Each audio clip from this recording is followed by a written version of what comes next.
are going to get started with our second session. Okay. Perfect. Is that the forge? No. Okay.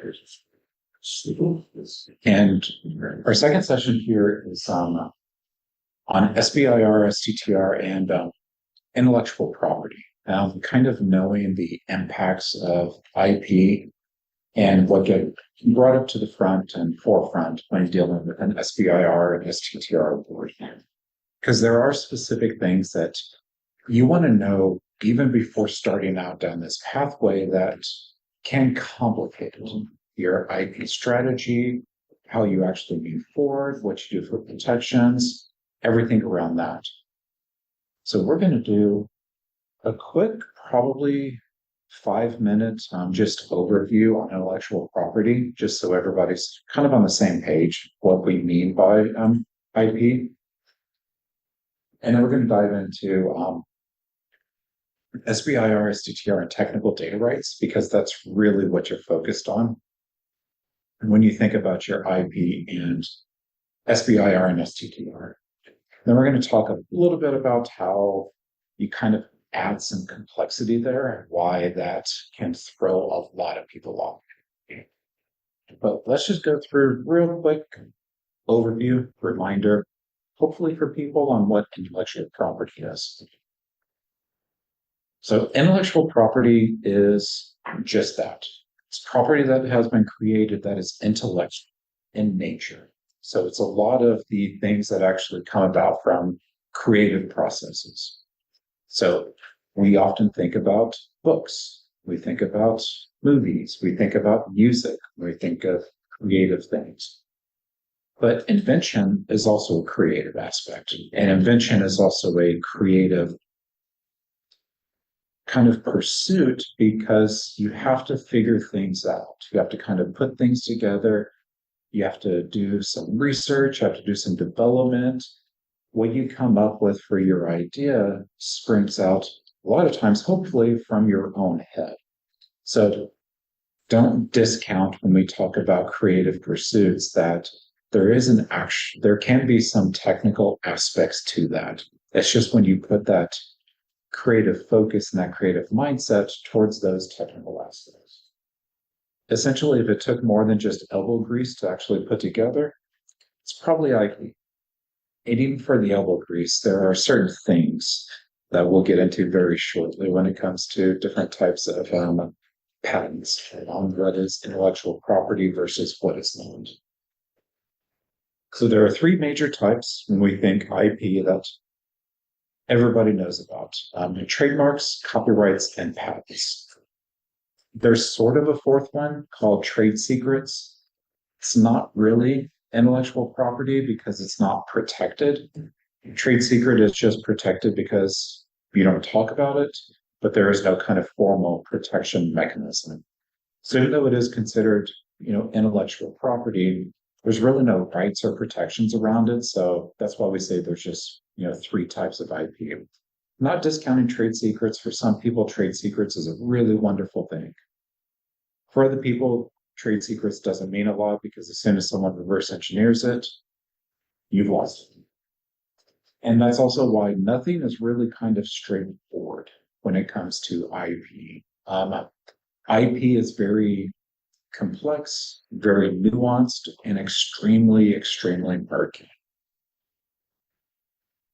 So again, just part of the overview and reminder, when we think about the three different types: trademarks, copyrights, and patents, trademarks mark trade. And it may seem super reductive to actually say that, but that is exactly what trademarks do. They are a mark that lets you know who you are about to trade with. So it could be logos, it could be phrases, it could be slogans. Slogans can also have copyright though, but when it's identifying the business that you are about to interact and engage with, that's when it's known as a trademark. So there are 45 different classes of goods and services for trademarks. So that's why a lot of times you'll even see like Amazon has different trademarks for their logo depending on if the logo is used in combination with the Kindle store, or if used in combination with the box that your whatever purchase you made actually came in, how you are using that mark actually defines what type of good or service it's tied to, and whether you need to have one trademark or whether you actually need to have multiple trademarks. Copyright is something that is also a little bit different than trademarks and patents. When you deal with a trademark and patent, you are dealing with the USPTO, which is the United States Patent and Trademark Office. It's in the name. But copyright is actually from an entirely different organization. It's from the actual Library of Congress, the Copyright Office within them. Copyright is the really kind of artistic aspect of something that has been created. So copyright a lot of times comes into effect when you're writing a book, you're writing a story, you actually put together a song. The jingle for that song is probably trademarked, because as soon as you hear it, you know, like McDonald's, I'm loving it, but that weird blah blah blah and the like refrain and notes that go with it, that would actually be copyright. So copyright is a different purpose, but it can actually have crossover with trademark. Copyright is very attached to specific mediums. So rather than a good or a service, a copyright would be active for the written word versus the spoken word versus a performance act. Example, if you go out there and look at like the copyright for Wicked, the copyright for Wicked as a play versus Wicked as a movie, it's completely different. I've never seen it. I think that there's even a song called Wicked in there. If not, probably should be. But if there was a song called Wicked in there, that would be an entirely different copyright as well. So copyright is actually tied to the medium, and it sets that work itself apart rather than set an organization. Two more things about copyright, just as part of this, overview, reminder, whatever. Copyright exists for published and unpublished works. So you don't have to actually fully publish them and put it out there in the creative domain for it to have copyright. But you often hear the old wives' tale of, I wrote this, it's copyrighted. Sort of. You do carry the copyright for it, but unless you file the actual copyright with the Library of Congress, if somebody copies it, you cannot action against it because it has not been fully protected. So even though yes, I have a copyright on this, unless you actually pay to copyright it, if somebody infringes upon it, nothing you can do about it. You have not gone through the measures to actually enact full copyright. So anytime anybody tells you, I created that, means I have copyright, means they do have copyright, but it ain't protected unless they actually send it off to the Library of Congress and pay for it. Last type of IP here is patents. Patents is pretty much anything else. Whenever somebody says, I have a patent or I have an idea that's been protected, they're talking about a patent. There are a couple different types of patents. Plant, design, and utility. But patents are something that kind of stand alone and stand by themselves, because patents can't be enacted until something is actually useful. That is one of the measures of being able to patent something. This is actually useful. The other is it's novel. It can't just be a derivative work, and it can't be the obvious kind of next step. I've used this example before. You're about to get some weird examples when we go through IP, because it's always weird to talk about IP as an abstract, but an example of it can't just be the natural progression. If I had a if I had a patent for cheese pizza, just because I added mushrooms to that does not mean that's a separate patent. That would be an obvious thing. You add another topping to it. Cheese pizza turns into a mushroom pizza, turns into a pepperoni pizza. Same kind of derivative work, so you wouldn't have a separate patent. Calzone, though, that is an entirely different purpose, an entirely different make, an entirely different composition. So a calzone could be a patent, even though if you really, really reductive about it, a calzone is a piece of or a slice of pizza that's been folded over on top of itself. Still different composition of matter, still different purpose, different novelness, different uniqueness. So when you think patents, and I realize it's a really terrible example, but it makes sense in a way. Now, a couple other things about utility patents, because particularly when you deal with SBIR and STTR, 9 times out of 10, you're dealing with a utility patent. Because when you file a patent, 9 times out of 10, you're dealing with a utility patent. There are design patents which impart no functionality. A design patent is actually just the look of things. Plant patents are asexual reproduction of plants. You can't just go out there and find something and say, I have a patent on this. You have to actually reproduce it. But if you go and look at the USPTO filings report, because they do one every single year, you will literally find that 97% of the applications they get are for utility patents because they are things. They're articles of manufacture, they're processes, they're materials. There's an entire kind of subsection to what different things can actually be patented. But when you deal with an SBIR and STTR, you are always dealing with a patent, because the patent is what actually comes out of the work. It is the product that you are making. It's the product that is the definition, the defining aspect of this makes it different, this makes it innovative, this makes it unique, this makes it useful, which are the hallmarks of having a patent. So patents are very kind of claims focused. And what that means is you say that I did this thing. You say this is how it works. You say this is what it does. And that's actually what you are protecting. You're literally protecting what you claim that it does. Now, the reason that's important, and particularly on the heels of what we were just talking about with like a phase 1 and a phase 2, a phase 1, you're showing it's feasible. So a lot of times you don't know how it works. You can't claim that it works this way. Here's the underpinning of it. Here's how it works every time, because you haven't figured that out. It's what your phase 2 is about. So that's why when you think of SBIR and STTR, the data rights, a couple things you should really know and really understand. You do not have to have a patent to get an SBIR or an STTR award. You don't have to have a patent to put together an application. Hell, I recommend not having a patent and not actually applying to put together any information. Because again, that phase 1 focuses on feasibility. You think you have an idea. That's a provisional patent, which a provisional patent doesn't protect anything. It gives you first rights to file. Provisional patent allows you to stand at the head of the line.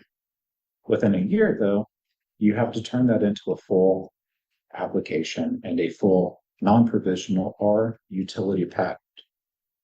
If you've been following along, phase 1 is a year to figure out, can this work? Phase 2 is 2 years to actually put it into action and make it work. Well, guess what you're going to do if you file your provisional patent before your phase 1 or even during your phase 1? That year is going to run out and you're not going to know how it works. You're not going to know why it works. You're not going to be able to describe how it works, which are all hallmarks of actually getting a patent and protecting your idea, giving yourself competitive edge or advantage, which at the heart of it, that's what intellectual property is about. So again, you do not have to have a patent. You do not have to have a patent application. You do not have to have anything figured out. You don't even have to have preliminary data for your phase 1 application. Now, it's nice to have preliminary data. Some agencies will actually have reviewers that don't understand that you don't have to have preliminary data, that will look for preliminary data, but you don't actually have to have preliminary data that just shows we've done some experimentation, we've done some testing, we've done some design, we've done some research that shows this. So yeah, again, preliminary data doesn't have to have everything spelled out. It just has to be I observed this. I think this can actually do this thing in the future. We put this together. Here's why it could potentially matter. Now, I have worked with some people in the past who would actually put together a provisional application and put together a provisional patent application before submitting an SBIR for a specific purpose, which we're about to get into. But again, highly don't recommend that. And the reason that some of those people have done that is if you do have protections in place, whatever has been protected before the funding comes in, you actually retain the rights for. You will retain full rights. You won't lose any of those rights because it's your idea. The government has not given you any money yet. But that doesn't start that clock moving. That does start that, ticking time bomb essentially of having that preliminary application and actually flipping that provisional into a non-provisional.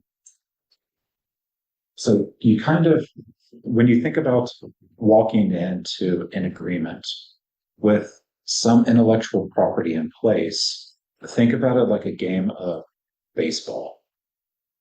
The kids in the neighborhood and you got together. You want to get a game of baseball going.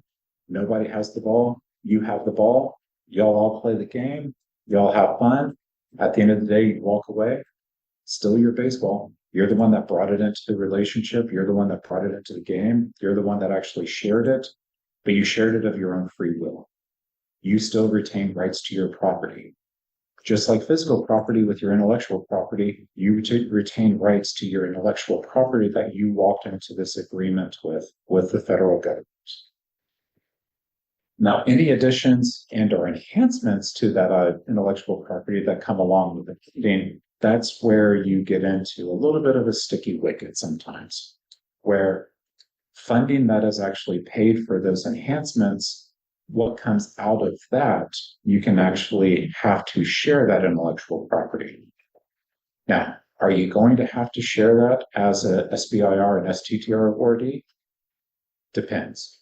And the reason it depends, we'll get into really quickly. But a lot of this is more for if you actually look at things like doing partnerships with like universities or federally funded research and development centers, DOE labs, DOD labs, called FFRDCs, and you do something called a CRADA, Cooperative Research and Development Agreement. Typically, CRADAs come about because Party A has part of the idea, Party B has another part of the idea. They want to combine them together for something that's going to be effective and more beneficial for everyone. So they walk in and it's like adding cheese to a burger. You walked in with a burger, they walked in with the cheese, y'all made a cheeseburger. You still own the rights to your burger, they still own the rights to your cheese, but the cheeseburger, that's something that y'all have to actually share now. And that's what funding looks like when you actually walk into an SBIR and STTR award.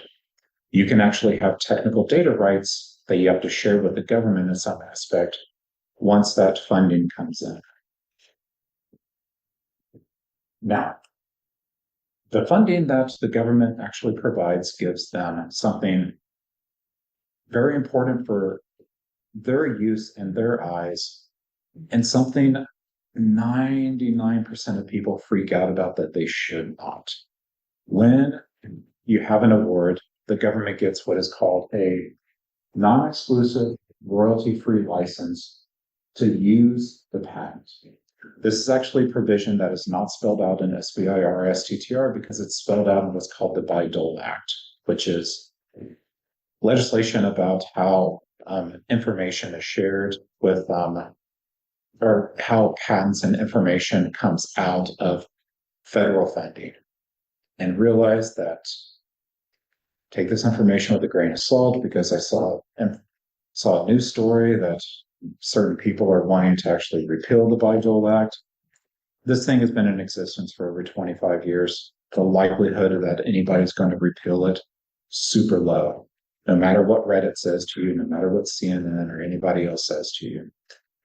Now, that being the case, so what comes out of it, the government gets, again, a non-exclusive royalty-free license to use that. So what does that mean? Non-exclusive means that they're not the only ones. So you can still license that out to somebody. You can still license that out to, let's say you're working in defense and you want to license it to Raytheon. Raytheon can license it from you and produce something. The government also gets a license, but anybody here know how many patents are held by the government that don't do anything? Literally thousands. Just like universities. Anybody want to guess how many patents are held by universities that are just sitting there and have not actually had a product created from them? Tens, if not hundreds of thousands. The government does not create products. You create products. You sell those products to the government. Universities do not commercialize. Universities do not create products. I don't care who you are. And if you have an argument for that, I've worked at multiple universities. You know how many products we created? Zero. That's not what we're about. Universities don't create things. They create ideas, but they don't actually create the products that use those ideas. So when the government gets a non-exclusive license, that just means that they have the ability to see information. That's all that that non-exclusive license does for them. Now, royalty-free is another aspect to that. So when you license something to somebody else to create, be it based off of your retained patent, generally you set up what's called a royalty agreement. And there are no set standards for royalty agreements, yada, yada, on and on. Everybody's a 4.5%. That is the starting out royalty agreement. 4.5% royalty rate for, I made this thing, I license it to you, you create a product, you sell the product, I get 4.5% of the money that comes out of that. So whenever somebody creates something based off of your idea, they pay you royalties. And so you can't collect the royalties off of anything the government creates out of your idea. And people go, well, that's bad. Again, the government doesn't create products. This is a phrase that makes so many people freak out about their SBIRs and STTRs, along with the technical data rights, which we will get into very shortly. It's just a mechanism that the government puts in place to keep themselves from getting bent over the barrel, which has happened. We will talk about that very shortly. But everything you see here is a non-sector.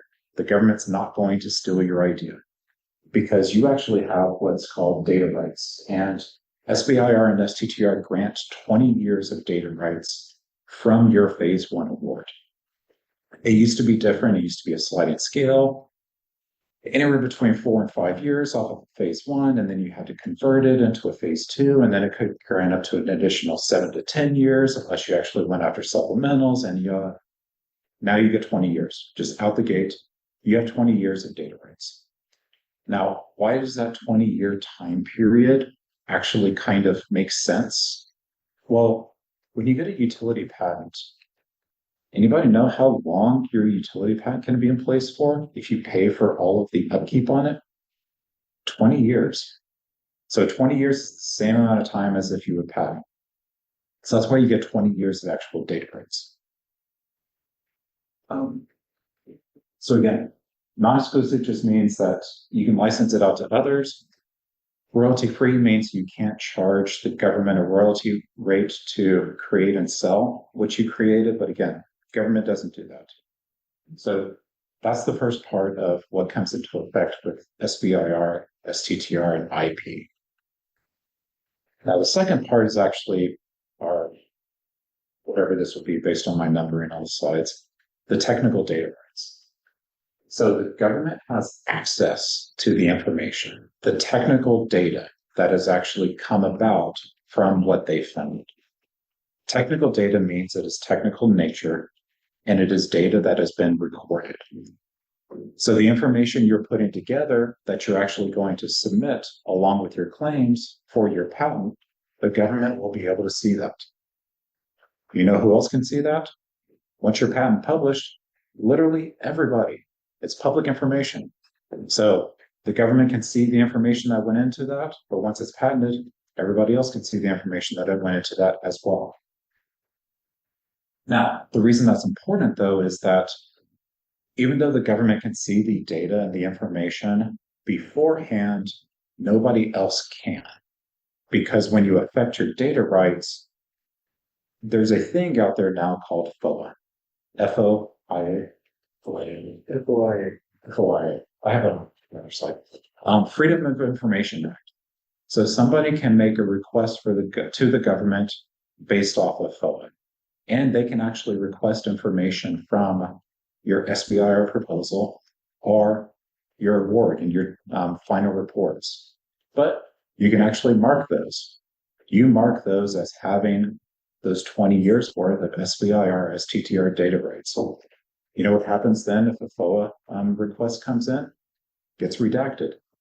They cannot show that information. The government can see it, but nobody else can. So that's why technical data rights are also something that people freak out about and lose their mind about, but it actually protects you. It's not just a punitive measure that the government has put in place. And those data rights are carried for every single SBIR, STTR. It's not something you have to actually put into effect. It's something that there are certain things called DFARs, FARs, and CFRs. And it's just essentially government legalese speak on how they operate. And those are actually, your SBIR and STTR data rights are protected within those. Now, there are 3 attributes for SBIR STTR data. 1, it's recorded information. So it has to be written down, which means it's data. 2, it's technical in nature.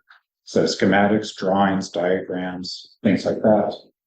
And 3, it was generated under SBIR, STTR funding, and it was appropriately marked. So I said earlier about, I worked with somebody that would always file a provisional application before they would actually submit an SBIR or STTR proposal, because they were trying to get away from that, where they said they actually protected it before the funding came into effect. They wouldn't have to deal with technical data rights, but that's something that they were literally wasting their money on. And so I brought that up as a cautionary tale. Don't do that. You're literally wasting your money. Once you get an award, these rights come into place anyways. So you don't have to pay for the provisional, which provisional application is about $175 because provisional application covers nothing. They're not examined. Non-provisional applications, on average, people pay anywhere between $5,000 and about $35,000, depending on the industry, depending on if they worked with a attorney that is specialized in intellectual property. So that person was literally wasting $25,000, $30,000 right out of the gate that they would have been protected anyways. So I brought that up as in, don't do that. Makes zero business sense. Now, so what are SBIR, STTR data rights? So I'm going to look at the slide while I do this because there's a lot of technical information. I don't have it memorized. But data rights for SBIR and STTR are guaranteed in the funding agreement that the agency provides to the awardee. So when you submit a proposal and the funding agency, DOE, DHS, DOD, whoever says, we're going to give you an award, they will actually send over a funding agreement. Sometimes it's called a life cycle agreement. And in that, it will actually spell out everything. It has a copy of your statement of work, has a copy of the budget that they're going to provide, has a copy of their policies, has a copy of their procedures, also has a copy of these data rights. Now, you actually want to make sure that they're specifically referenced because that changeover in data rights only happened roughly about 5 or so years ago. Some legacy documentation can have the old data rights standards in there that were the 4 or 5 years off of phase 1 and that kind of cascading timeline and waterfall. So just make sure that it actually references the new CFR or DFARs. If anybody is really interested in what that number is, I can look it up again. It's some big old block number. But you just need to make sure that you understand what you're signing off on. Yeah, that's the language. So the SBIR and STTR technical data has to actually be marked in the deliverables. Now, what we mean by deliverables are the information that comes about from the award. So even in your proposal, you're not really putting technical data in, because remember, for your phase one, you have maybe a general idea.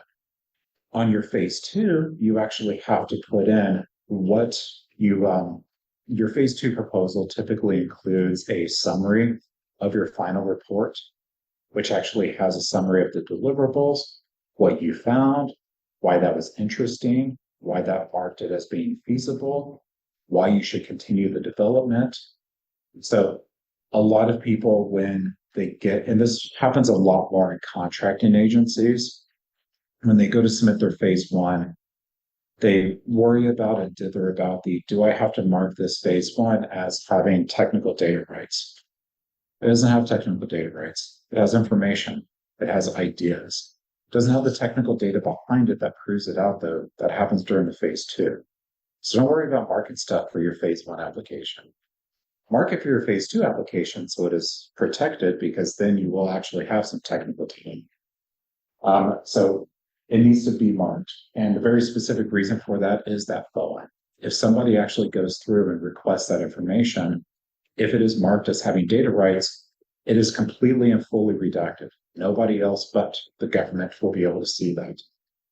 And even when it actually goes for third-party review, if you have marked it as proprietary and having data rights, there is an entire process they have to go through whenever it actually goes out for review. So also kind of keep that in mind whenever you submit, is if you mark it as having proprietary data and it doesn't, all it does is irritate the people involved, because they have to jump through a bunch of hoops that they wouldn't have to jump through anyways, because you don't have technical data. Now, why that technical data is really important, and why a lot of people get technical data wrong.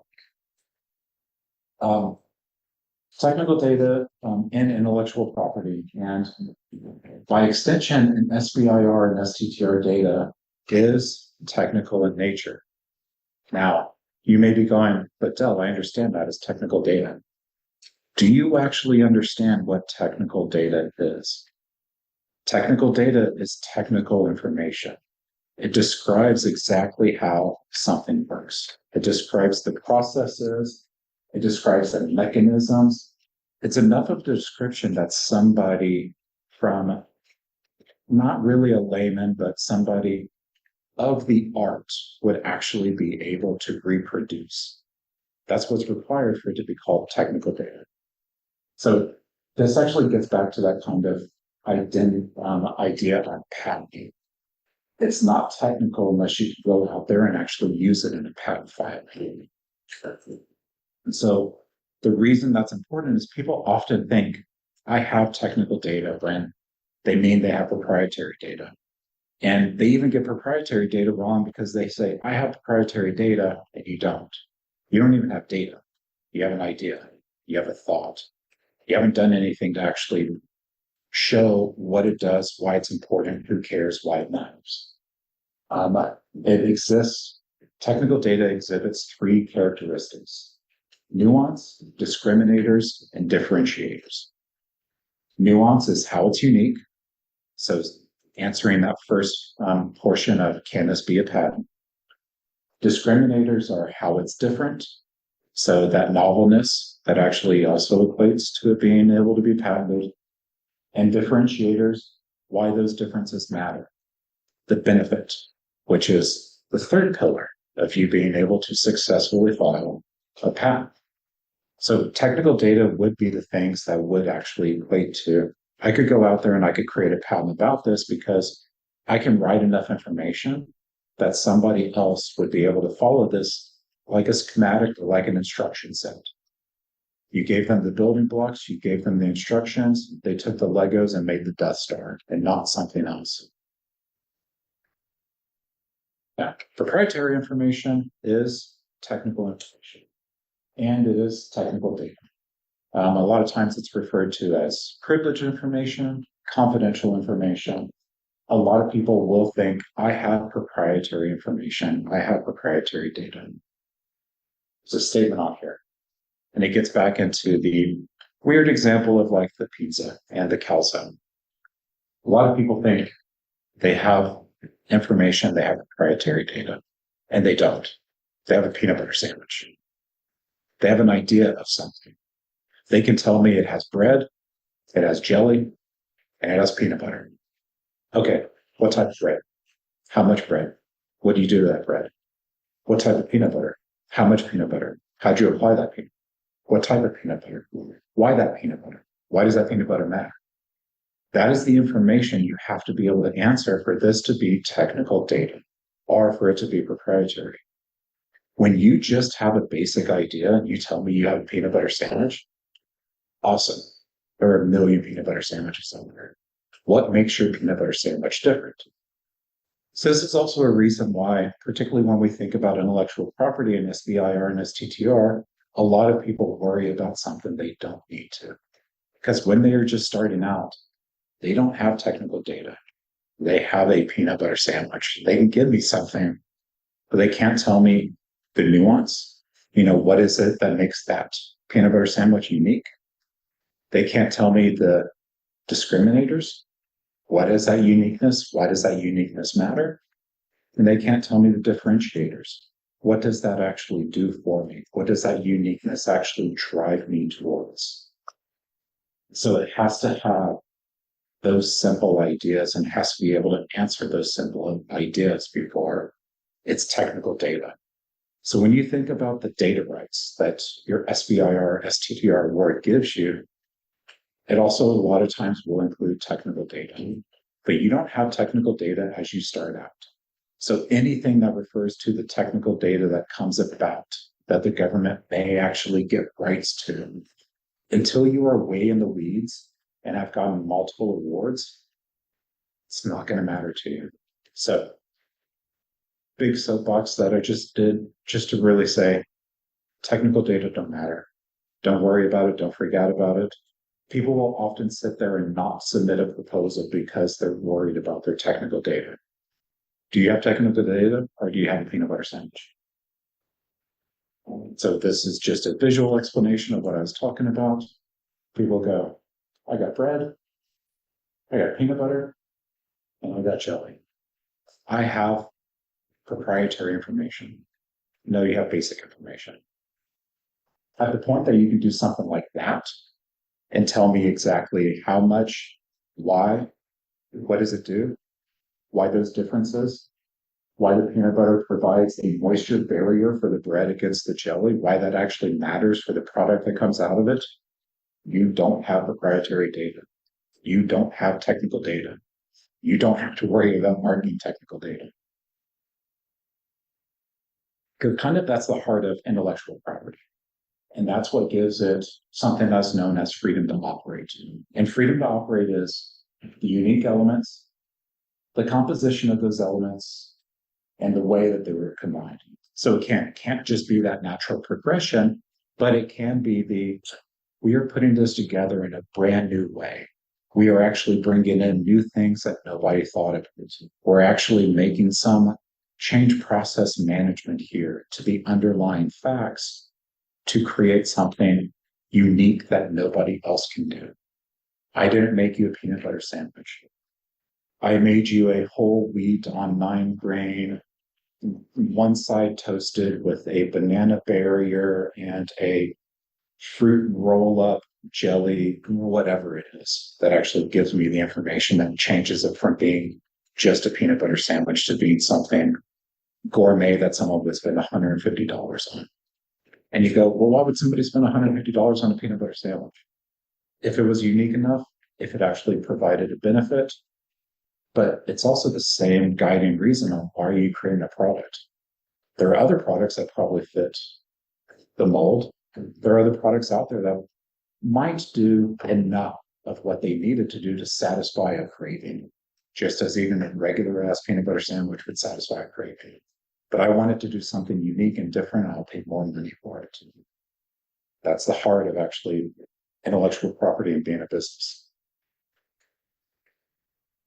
Now, the last thing to kind of think about, particularly in thinking intellectual property and SBIRs and STTRs, but really IP and businesses as a whole.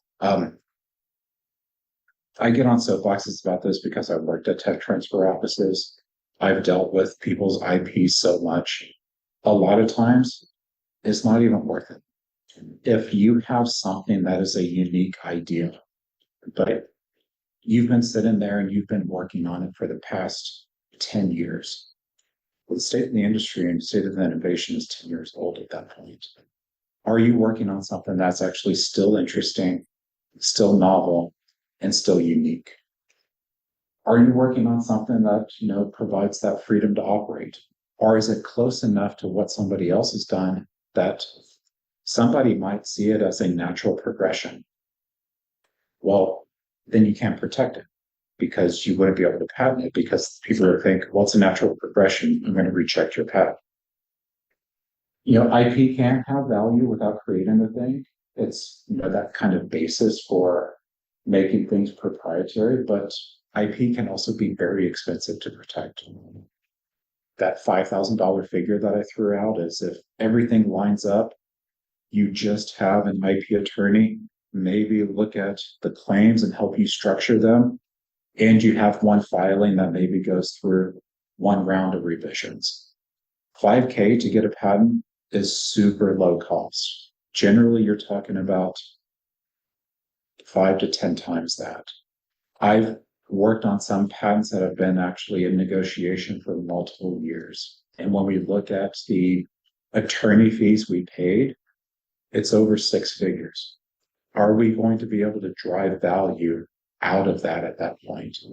How much more work are we going to have to do before we can protect it? So protecting your interest and protecting your intellectual property, protecting this technical data, a lot of times as you move forward as a business comes down to opportunity cost. Is this something that's going to be worth the $100,000? Well, if it's worth $100,000, then sure, I could spend $100K to protect it and I can break even. Or I could have been doing something different and changed it in the first place and probably made a lot more out of it and probably spent a lot less to protect it. So kind of keep that in mind is SBIR and STTR are a really great way to get you started on your rights. There are guarantees that are put into place, but before you action on the guarantees, make sure you can actually utilize it. Make sure it is something that's worth protecting. Make sure that you essentially don't have a peanut butter sandwich, that you have something that is unique, is different, and does provide value to somebody else. Those are all critical factors as you kind of move forward as a business.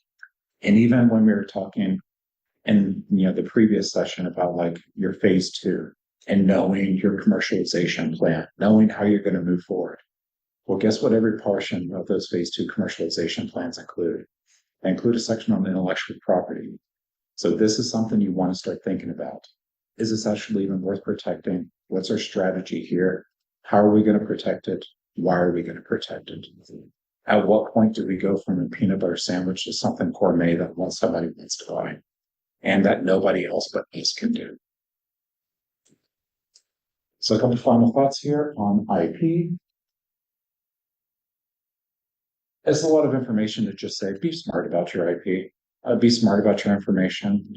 Don't freak out when you don't have to. There are much more important things to worry about when it comes to government funding and when it comes to actually getting your product into the marketplace than things that are spelled out as inalienable rights that are actually in government language and in the clauses that define how the government works with individuals and just how the government works, period.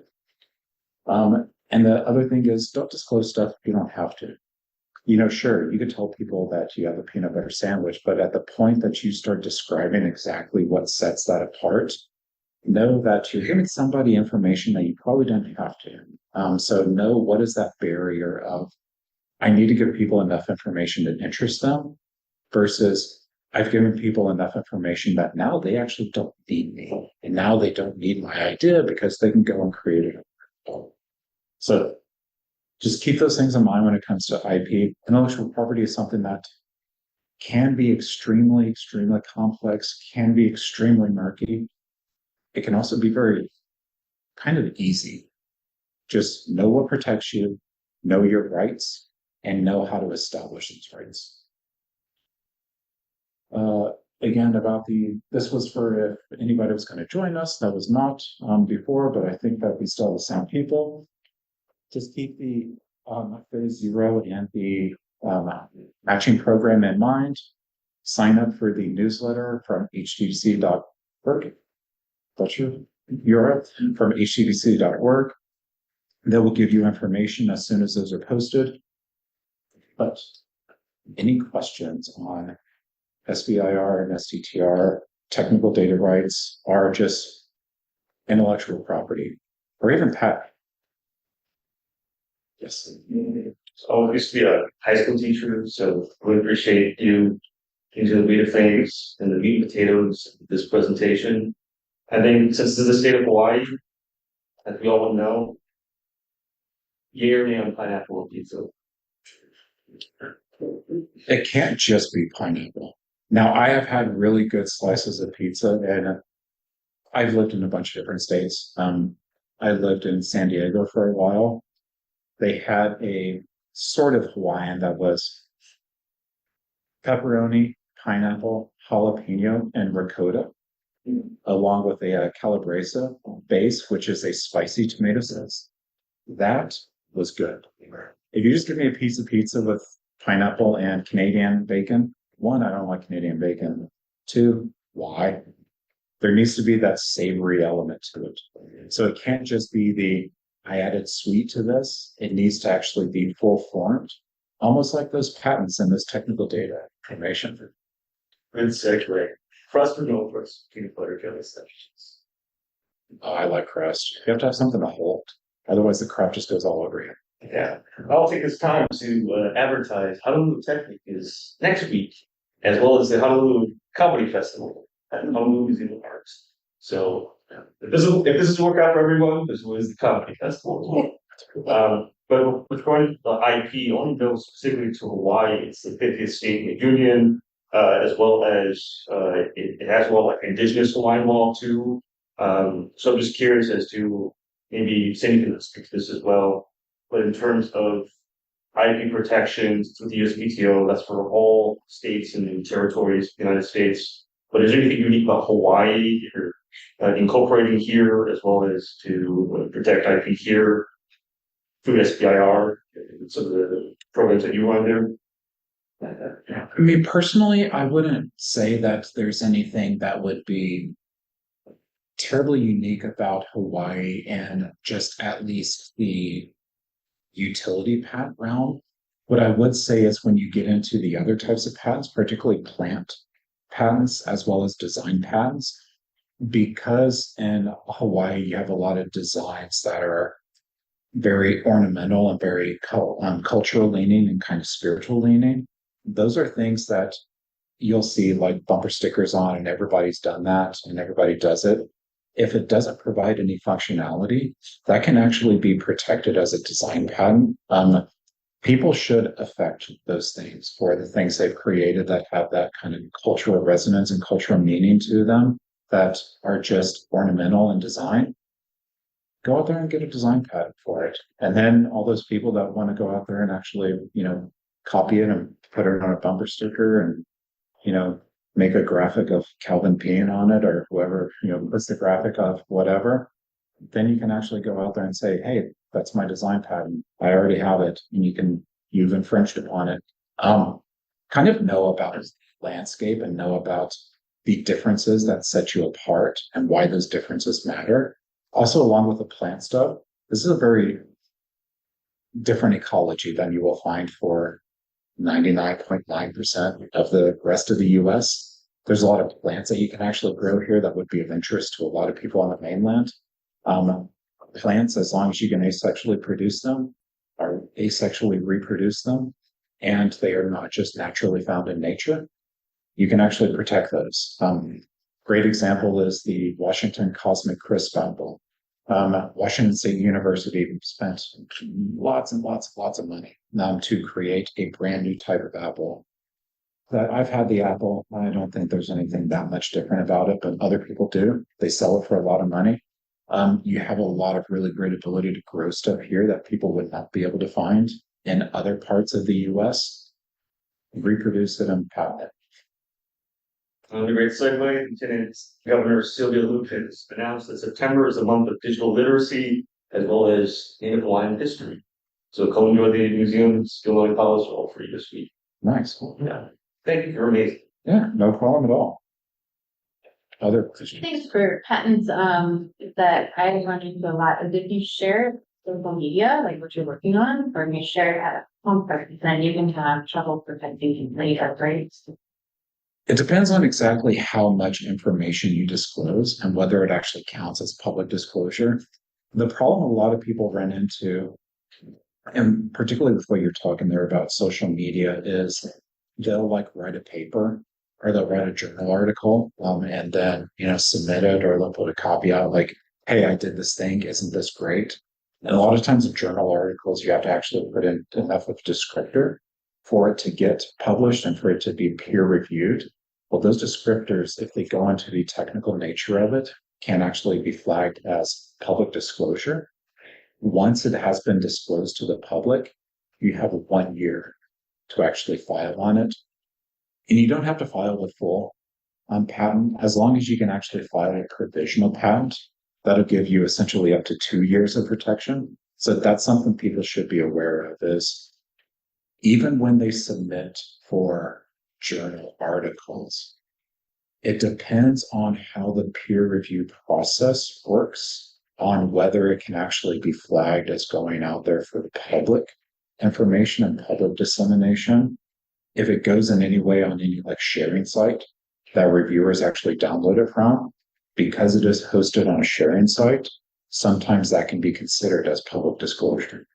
Another thing people will do, and this is something that a lot of people do nowadays because ChatGPT and AI has become a big portion, people will actually drop their information into ChatGPT to help them write their claims. Well, you know what ChatGPT is? It is an open public repository. It's just information that's all out there. So you upload your paper to help you write it, or you upload your patent application to help you write that. The second you've actually put it into ChatGPT, a lot of times that counts as public disclosure. You're already moving against the clock. So kind of that's what I would say, particularly to be aware of when it comes to putting information out there, is the second anything passes that bar for technical data. And technical data is something that's not a very specific standard. It depends on the invention, it depends on the patent, it depends on the claims, whether it would be counted as technical data. So that's why share the peanut butter sandwich aspect of it, of the, hey, I'm working on something that's really cool, not the, hey, I developed this AI model, here's the algorithm for it, here's exactly what it does, here's what sets it apart. You don't need to share that much, but share the, I'm working on an AI model that does this thing. Because where it comes into play, particularly in patenting, is that you can have a basic idea and you can tell someone that it's a basic idea, but the likelihood that if they do it themselves, it's going to work the exact same way, have the exact same functionality, have the exact same mechanics and mechanisms that drive it, super, super low. Those can both be patented. Now you have to make yours stand apart as to my patent's more valuable than your patent. But if you just tell people about a general idea, the likelihood that it's going to work the exact same and that you will keep yourself from protecting and patenting it, I would not foresee a reality that would happen. There's some interesting examples outside where I've had to fight with companies in the government, particularly when it comes to defense stuff. Like if I'm one arsenal, they can make your gear. They might make it there because they have a job to make weapons and armament stuff. So a couple times before we had to go in, and I had to help the company, fight the government taking their right to build their kit and sell it because they're going to justify time for arsenal being make recognitions. So there's a few nuances where the government makes things, but it's very much armaments related usually. So, Well, but then it's worked the other way too. Like look at multicam camouflage, that company. Cry. They had SBIRs, they retained all their rights, and now there's a 30% markup on anything multicam on. Yeah. So the government didn't figure out how to work that and lost out.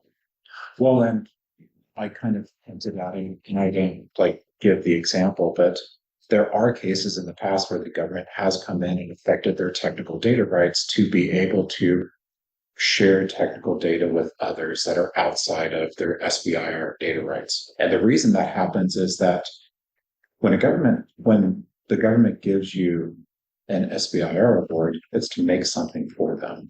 Once you actually get to the point that you can produce it, if you all of a sudden you go, hey, there's now a 3,000% price increase on it, that's when they go, okay, we're affecting our data rights because we're not going to absorb 30 times the price. That gets back to as providing something, never sell anything to the government at a discount, believing you're doing yourself a favor, because they will come back and that will be your price forever. So you should sell it at 3,000% again. Yeah. If you can. And not change the price on it. Yes. Because the moment you change the price on them, that's when they go, Wow. you're bending us over the barrel. We're not going to accept that. So good point. Other questions? If not, we'll take another short break and then roll into our final session on supplemental and complementary funding.